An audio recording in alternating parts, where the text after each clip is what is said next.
Hello there and happy Inktober. Today is day 23. I would love to know how you guys are all getting on, if you're taking part, how you feel about it, if you're still going. Today's prompt is booger. This one was not a great prompt. I'm not gonna lie, booger was not a great prompt. So first I started with noses, and I guess technically I could have done like a boogeyman or something like that, but I really didn't want to do that. I feel like I've got enough kind of creepy stuff in this Inktober. I wanted to keep it quite light. So the idea that I had was doing a nose, and then I was like, I need more, I need like a nostril.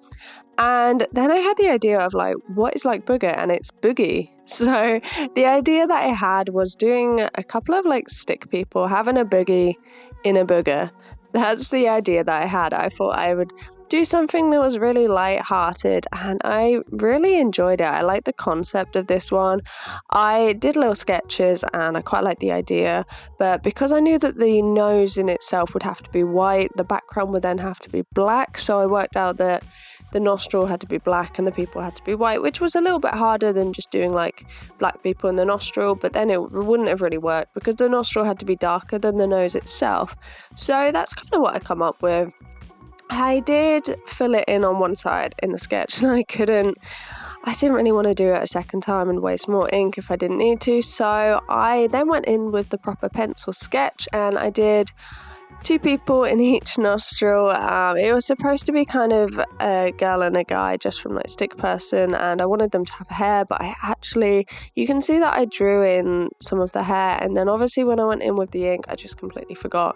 The other kind of mistake I made when I went in with the dip pen was, although I'd done the people in pencil, I kind of forgot about like the drawing. So you can see that, you know, between the head and the body there is a black line which is then shown. I kind of would have preferred me to have not done that, and then I could have the people be completely white, but that didn't really work, especially like with the skirt as well. I just accidentally filled it all in. I didn't have a super plan, but I quite like the idea of the entire inside being black because it meant that I didn't need to be really careful with my line work. I like the idea that it was going to be super opaque anyway, so it was absolutely fine.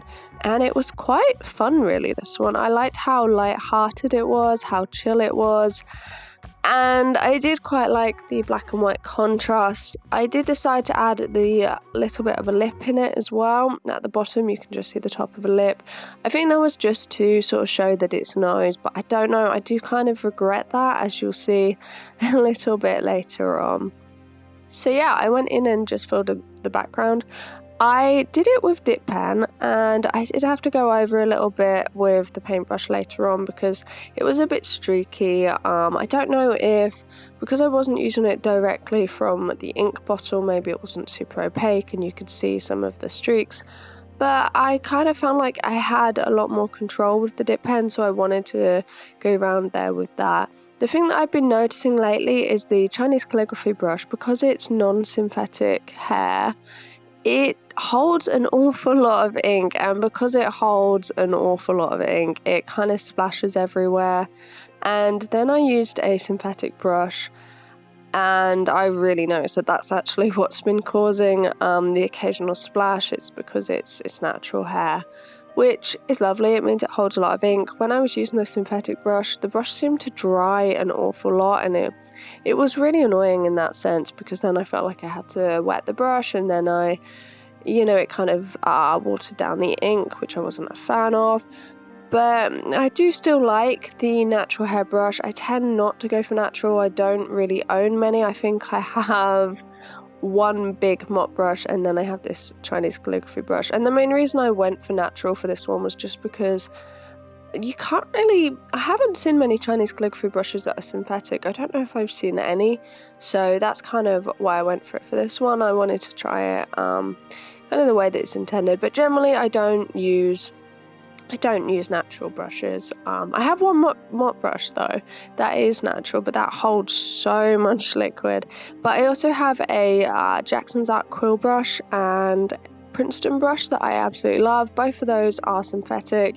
I have the link below in the caption if you're interested to see either of those, but I love them with watercolour and I think they work just as well. Sometimes I do find natural brushes quite hard to control just because of the amount of water that they hold, and although they're more expensive and you can think, oh, they must be better, they are a lot harder to control, so that's not always the case. I do think a lot of the time supplies are, it's suited for each person and it's whatever works best for you. I have linked a load of my favourite supplies below in the caption, which is completely brand new. I've just become an Amazon affiliate, so I can now link the stuff that I like, which is great because a lot of the time on TikTok people would ask me and it'd be like, I'd have to try and explain what the products are. I ended up having to fill in some of the top lip because I splashed a little bit on it, so I'm not a fan of how the lips turned out, but this is how day 23's turned out. Make sure you're subscribed for day 24. Thank you.